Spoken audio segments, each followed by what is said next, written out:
দোকানের মতোই দেখতে সুন্দর এবং পারফেক্ট গোলাপ জামুন আজকে তৈরি করেছি ঘরেই। এই গোলাপ জামুনটা আজকে আমি আটা দিয়ে তৈরি করেছি। হাফ কাপ পরিমাণ আটা দিয়েই কিন্তু এই গোলাপ জামুনটা তৈরি করে নিব।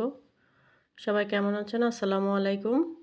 এখানে আমি কাপের হাফ কাপ আটা নিয়েছি, 1 কাপ পরিমাণ নিয়েছি গুঁড়ো দুধ।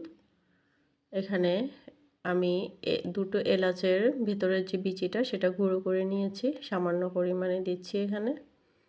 এরপর দিয়ে দিব আমরা যে খাবার সোডাটা খাবারের সঙ্গে খাই, বেকিং সোডা, সেটা 1 চিমটি পরিমাণে দিয়েছি।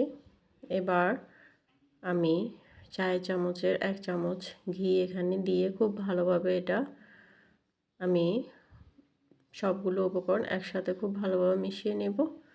এভাবে কিন্তু হাতের মুঠোয় যখন আমি আটাটা নেব তখন যদি এটা এভাবে দলা হয়ে যায় তাহলে বুঝবো যে আমার আটাটা করা ঠিক হয়েছে। এবার আমি এখানে সামান্য লিকুইড দুধ দিয়ে এই মিষ্টির ডোটা তৈরি করে নিব। আমার ডোটা তৈরি হয়ে যাওয়ার পরে আমি এবার এই মিষ্টির জন্য শিরাটা রেডি করে নিচ্ছি।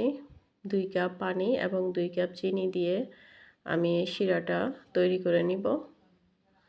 এরপর আমি গোলাপ জামুনগুলো হাতের তালুতে এভাবে সামান্য ঘি লাগিয়ে নিয়েছি। লাগিয়ে নেওয়ার পর আমি গোলাপ জামুনগুলো তৈরি করে নিচ্ছি। এভাবে খুব ভালোভাবে হাতের মাঝখানে রেখে কিন্তু গোলাপ জামুনগুলো তৈরি করে নিতে হবে। সবগুলা গোলাপ জামুন যখন তৈরি হয়ে যাবে তখন আমি তেলে এগুলো দিয়ে উল্টিয়ে পাল্টিয়ে ভেজে নিব। তেলটা ঠান্ডা থাকতেই কিন্তু এই গোলাপ জামুনটা মিষ্টিটা কিন্তু দিয়ে দিতে হবে। তারপর খুব ভালোভাবে নেড়ে চেড়ে চারপাশ থেকে কিন্তু লাল করে ভেজে নিতে হবে। এভাবে প্রত্যেকটা মিষ্টি কিন্তু লাল কালারের করে ভেজে নিতে হবে। নেওয়ার পরে আমি যে শিরাটা তৈরি করেছিলাম সেটা কিন্তু ঠান্ডা হয়ে গিয়েছিল, আবার চুলায় দিয়ে এভাবে ফুটিয়ে নিয়েছি। নেওয়ার পর আমি গোলাপ জামুনগুলো দিয়ে দিয়েছি। দিয়ে দেওয়ার পরে এটা আমি চুলাতে একটুখানি কিছুক্ষণ রেখে তারপর 2 থেকে 3 মিনিট মতো রেখেছিলাম। তারপর আমি এটা রেখে দিয়েছি 2 ঘন্টার মতো। আমার গোলাপ জামুনগুলো কিন্তু রেডি।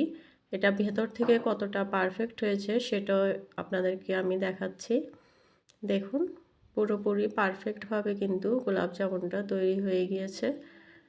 সবাই কিন্তু এভাবে বাসায়ও গোলাপ জামুন শর্টকাট টাইমের ভিতরে তৈরি করে নিতে পারেন। সবাই খুব ভালো থাকবেন। আল্লাহ হাফেজ।